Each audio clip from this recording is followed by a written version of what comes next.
In a small in Texas city, Sophie Lane, a 12-year-old girl, lived with his mother in a trailer park that could barely to call oneself home.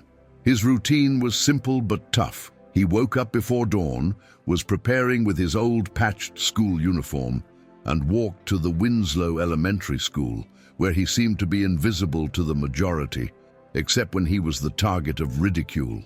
His hair chestnut always collected in a braid tight, her shoes worn, and her notebook full of song lyrics, were almost everything he owned. While others' children, they talked about video games, travel or clothes new, Sophie preferred take refuge in the last row of the living room, drawing melodies that he only dared to sing in his mind. Despite his shyness, he had in she a light that neither poverty nor teasing could extinguish. That spark was lit every night when, after washing the dishes and help his mother, he locked himself away in his room to write songs. His mother, Emily, worked cleaning houses, and although money was never enough, he never had it were missing words of encouragement. Emily told him, he said always, "Daughter, when one sings from the soul, there is no scenery little nor an audience that does not listen." But Sophie had never dared to sing in front of anyone, until day in which the director announced by the speakers, "This week we celebrate Talent Week. Whoever, if you wish to participate, please sign up in the office list before the Wednesday." When listening he advertisement the Sophie's heart began to beat rapidly force. During the recess, while everyone ran to register in the billboard, some for dancing, others for playing instruments or doing comedy, she approached slowly, with sweaty hands and a knot in the throat. He observed the names written with colored markers, all with confident and large handwriting. He hesitated for a few seconds, breathed deep, and, almost trembling, wrote his name in the last line. Beside her, a group of girls that looked and laughed, drowned. "You! Are you going to sing? It will surely be a horror show," said one, while the others laughed. Sophie went down the look, but did not erase his name. He turned around and left, with his heart tight, but determined. If you ever felt like this, invisible, with fear, but with a "I have a big dream," I ask you from the bottom of my heart, subscribe to the channel so we can continue telling stories like this. Your support is truly appreciated, makes all the difference. That night, after eating noodle soup and washing the plates next to her mother, Sophie climbed into her room and took out his notebook. He opened on a wrinkled page where the lyrics of Scarborough Fair were written, song that his mother told him sang when she was sick. She sat down in the bed, closed the eyes, and began to sing softly, just a whisper at first. His voice trembled, but as he repeated the verses, something inside her began to bloom. Her mother heard from the kitchen, dried up hands in the apron and went up slowly. When opened the door, the found sitting with the eyes closed, singing as if trying to reconstruct his own world. He stayed silently, listening, until Sophie opened the eyes and saw there, smiling with tears held back. "You're amazing, Sophie," he said, his mother sitting next to him. "You don't have idea of it. It's beautiful to hear you sing." Sophie came down the look, playing with the corners of the notebook. "But what if they laugh at me?" he whispered. "I bet they did when they saw my name in the list." Emily took hands firmly. "Daughter, listen well. They laugh because they don't understand what they don't know. But what you have no purchase in stores, nor is it learned in expensive schools. What you have is born here," he said, pointing to her heart.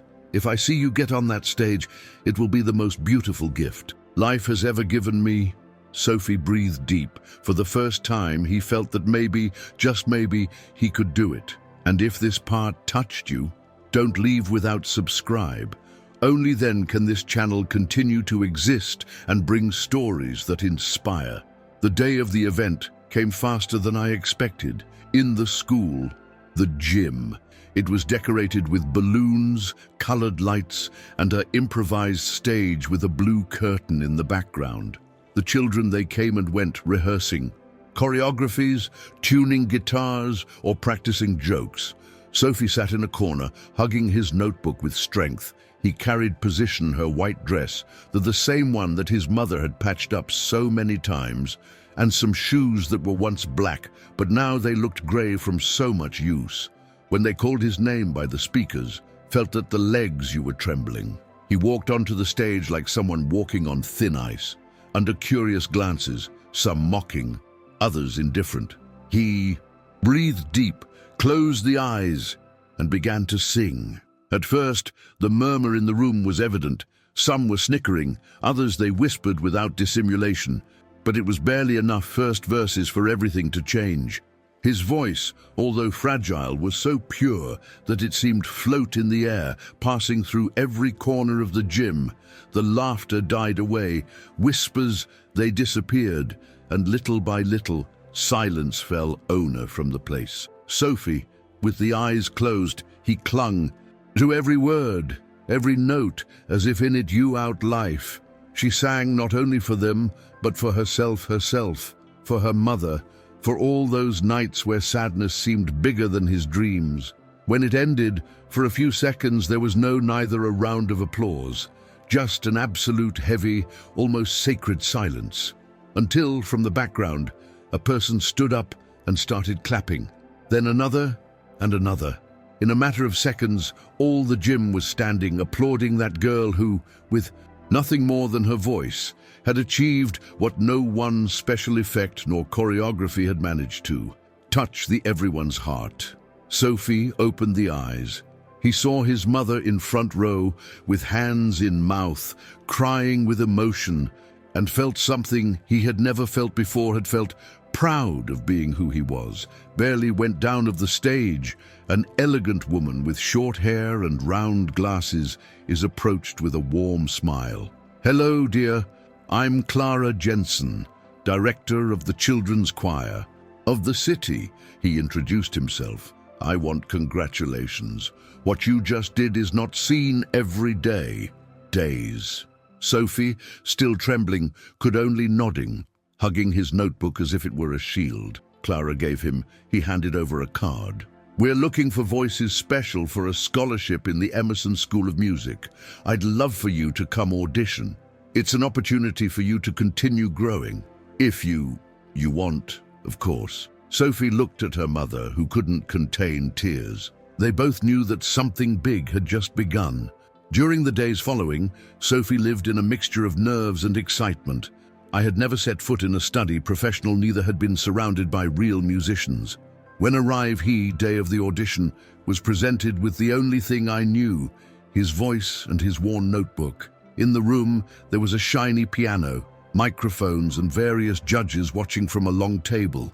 They asked him to interpret the song I would like.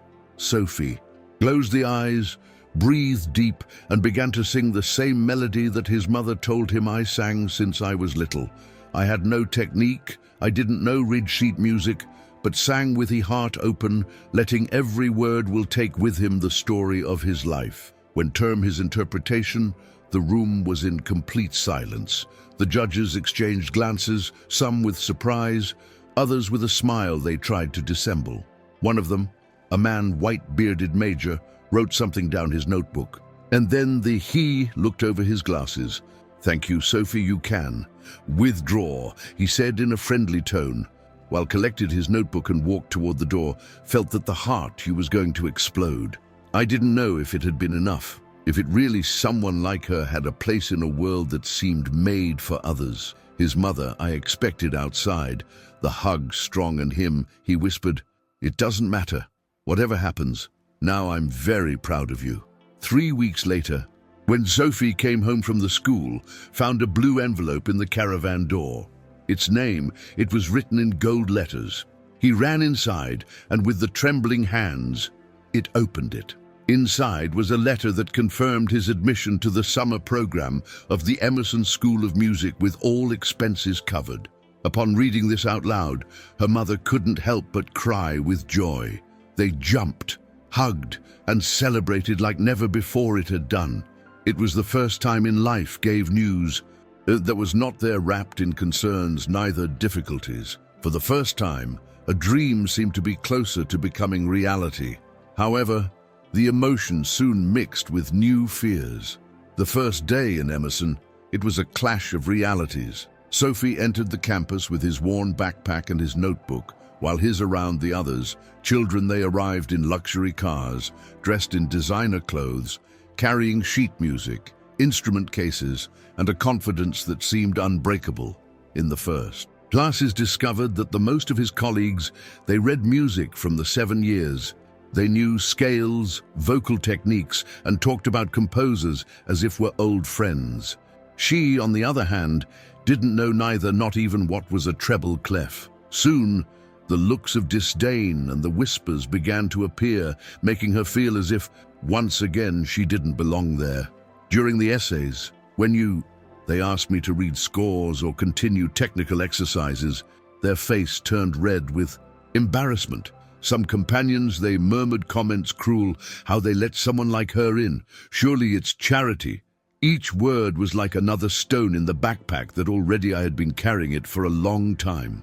One night, after a particularly difficult day, Sophie sat down in her porch of the bedroom, with the sight lost in he darling crashed and the notebook in hands. Tears fell silently when heard a voice next to him. It was Clara. He sat down next to her, put a hand on his shoulder, and he said, "Technique is learned, Sophie. What is not taught is what you have. That emotion that many here have forgotten. Don't let them forget it. Remove." The Clara's words were a balm for your heart, but also a spark that ignited something inside her. That same night, Sophie took his notebook and began to write a new one song. I didn't know any complicated chords or technical terms, but I did know how it felt to be alone, how it hurt not to fit in, and how, despite everything, her mother's love for her there was sustained always. She wrote until she fell asleep with the head on paper. To the tomorrow next, he introduced himself in the singing class with a different decision in the look. I wouldn't compete with they in technique nor in perfection.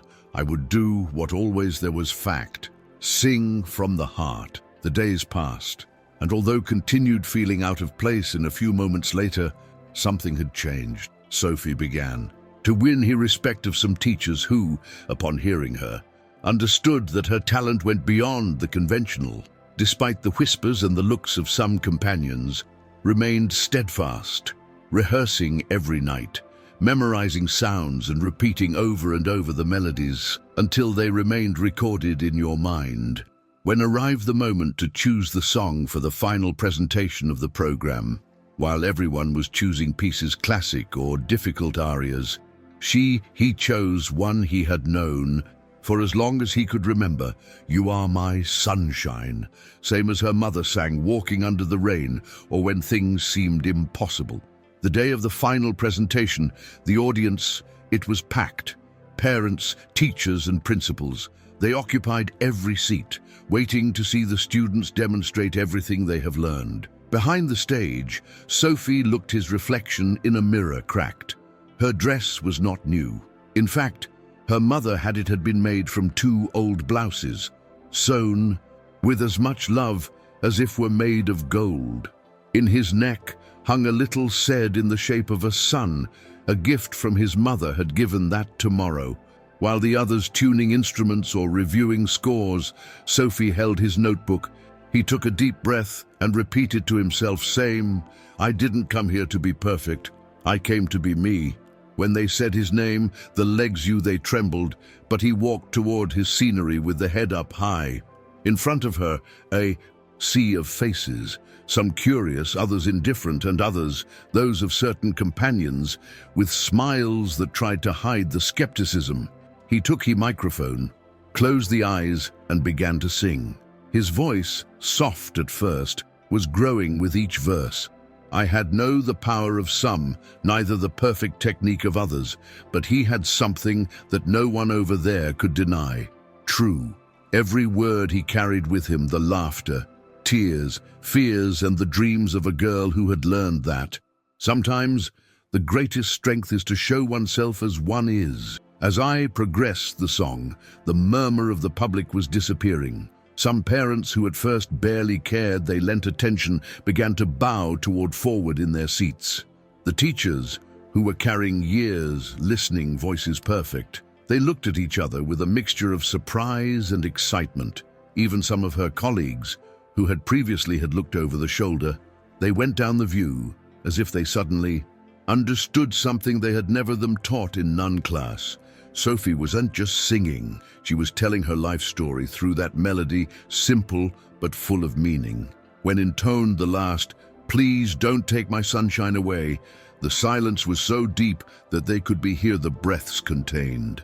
And then a single person began to applaud. It was his mother, standing in the last row with hands up and tears running down their face.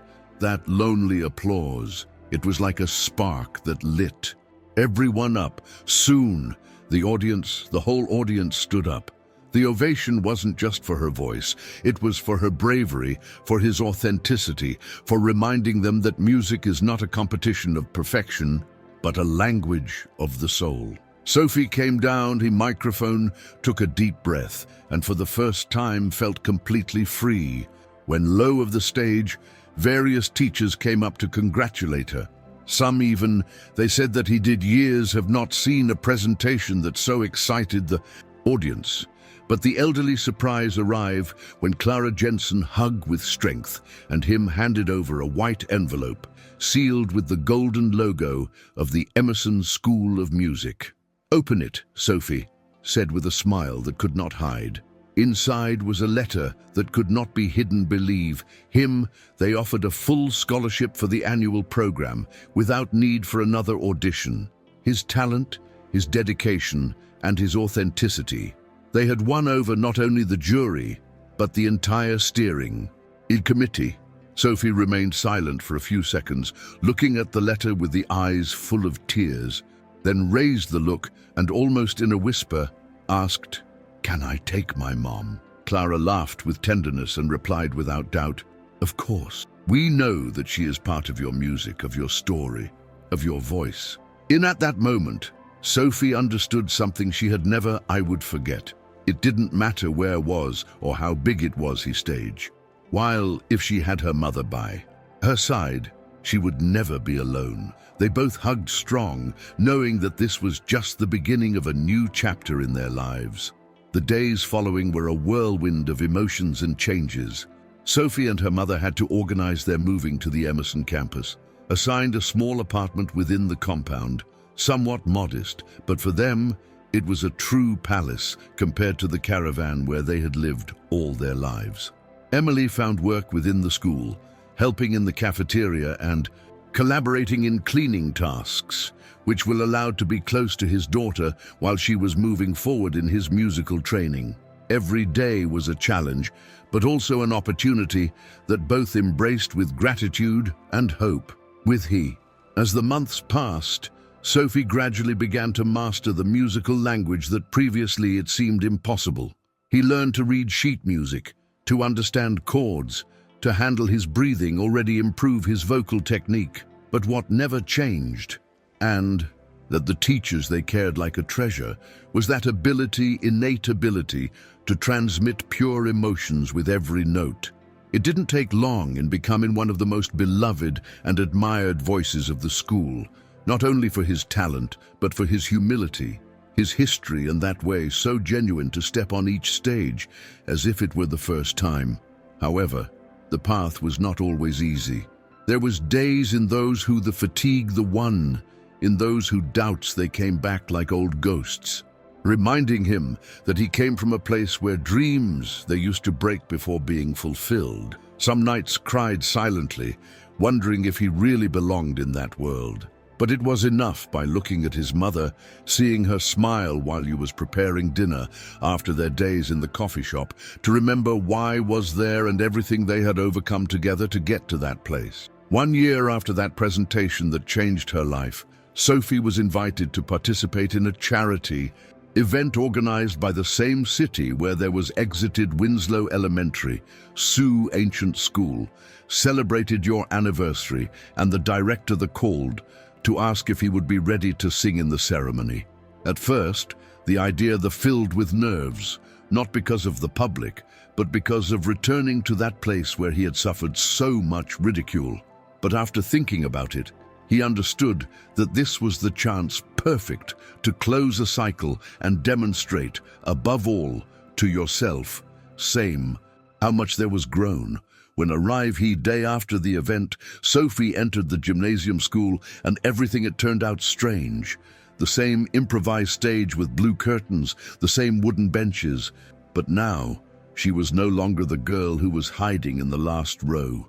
He walked with security, with the head high and the heart full of gratitude. Some teachers, they recognized it immediately and received with smiles proud. Others students, younger, that they looked with curiosity, without knowing that this elegant and confident young woman had once been the girl of the broken shoes and the crumpled notebook. When he began to sing, magic filled every corner again of the gym. This time he performed a song that he had compound she same, a mix of folk and ballad that spoke of the resilience, of the dreams that do not give up, and of the roots that support you even when he wind blows strong. His voice was more mature, firmer, but still loaded with that same emotion that there was accompanied since he sang in his small room. When ended, the ovation was so strong that it seemed like the walls were going to break. Among the audience, many, they had the eyes full of tears, including some of those who had mocked her years before. At the end of the ceremony, various children approached him to ask for autographs. Others they asked as there was made to arrive so away. Sophie smiled and answered with the same humility as always, "Never let anyone tell them that they are not enough. If they have a dream and work for it, you can achieve more than you imagine." While signed a notebook, raised the view and found with 3 of the girls who, years ago, had been their main stalkers. They were there still with the lowered gaze and the face full of discomfort. One of them, with the trembling voice, approached and he said, "Sophie, I'm sorry for how we treated you. I never imagined you would come so far. Seriously, if you think this message deserves to reach more people, please subscribe. Now, it's the only way we can keep doing this." Sophie breathed deep. I could having responded with resentment or with indifference, but not did. He smiled with sincerity and replied, "It's fine. We are all learning. I also." That moment not only closed a wound in his heart, but also it was a lesson for everyone present. They understood that greatness is not only in talent, but also in the ability to forgive, to move forward without carry the weight of the past. When term during the day, Sophie and her mother walked together through the corridors of the school, remembering everything they had experienced there. But now from another place, from the victory that is being built with love, effort and courage. Back at Emerson, Sophie received unexpected news. An independent music producer who had been present at the Winslow ceremony had been interested in she and him, offered the opportunity to record her first single. The proposal was simple but powerful, an original song with his voice, his history and its essence, without filters or artifices. At first, the fear reappeared. That inner voice that I remembered where I came from came. But his mother held the hand and him. She said, "Sophie, if the world is opening a door for you, it's because you're ready. Don't doubt what you already are. And if you feel that this message, it's also for you, subscribe and share this story. Help me. Make more people believe in his dreams." In his study, when putting on the headphones and see the microphone in front of her, Sophie closed the eyes and remembered every step of his path. The mockery, the tears, the evening in which he wrote his name in that sign, trembling with fear, the ovation of his first presentation, and above all, the voice of his mother singing to him when things seemed impossible. When started recording, he wasn't just performing a song, he was telling his life, his truth. Each note carried with it the message that the dreams, yes, they do come true, but not by magic, but by the courage of those who dare to believe in same, even when no one else does. The release of their first single was an unexpected success. The song began to be shared on social media, not because of paid campaigns or big marketing strategies, but because people were connecting with the sincerity of his voice and with the story behind it. Media locals that they interviewed And very soon, some national programs they wanted meet the little girl of the notebook, as they began to call it. But for Sophie, the true success was not there in the numbers nor in fame. I was in every message I received from others, girls and boys who, like her, once felt they weren't enough and now dared to dream bigger. In one of those interviews when they asked that felt when I saw how far there was arrived, Sophie did not hesitate in reply. My life changed. Day my mother stood up in middle of the crowd when no one else knew who was I. She yes, and with that was enough for me. That phrase went viral, recorded on t-shirts, publications, and even in school murals. Sophie understood then that her voice was not only an instrument for music, but also a beacon for those who still are in the darkness of the doubt, reminding them that it is possible, that dreams are possible, and that sometimes it is enough for a single person to believe in you so that everything changes. Years afterwards, already a renowned singer and songwriter, Sophie returned to her small Texas city, not like the little girl of the trailer park, but as the example living that the dreams don't understand classes, social, nor labels. He visited his ancient school, walked through the themselves corridors where you once felt fear, and offered a free workshop for the students, teaching them not only about music, but about resilience, self-love, and courage.